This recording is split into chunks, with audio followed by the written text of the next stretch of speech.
साहब आज पेशी भी थी, आप क्या समझते हैं? वोट के खिलाफ इतना सब कुछ क्यों हो रहा है? क्या वजूहत है? हम हैं मिसाल अब्र, मगर इस हवा से हम डर कर सिमट ही जाएंगे, ऐसे भी हम नहीं।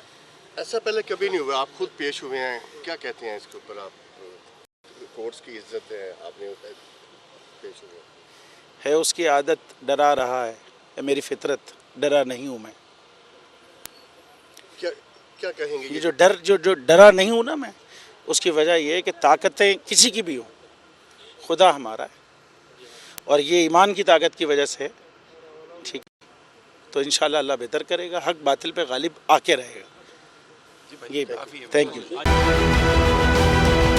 बोल ने हमेशा हक और सदाकत का साथ दिया, सच के साथ खड़ा रहा। हम हैं मिसाल अब्र, मगर इस हवा से हम डर कर सिमट ही जाएंगे, ऐसे भी हम नहीं। बड़ी मुश्किलात, बड़े बड़े चैलेंजेस, है उसकी आदत, डरा रहा है, मेरी फितरत, डरा नहीं हूँ मैं और ये ईमान की ताकत की वजह से। सहाफत पर जब भी कड़ा वक्त आया, सिर्फ बोल खड़ा रहा। इंशाल्लाह अल्लाह बेहतर करेगा, हक बातिल पे गालिब आके रहेगा। बोल को है जरूरत अवाम के दुआओं की, इजहार आज़ादी के लिए, पाकिस्तान के लिए। सब्सक्राइब करें और बेल दबाएं ताकि कोई खबर रह न जाए।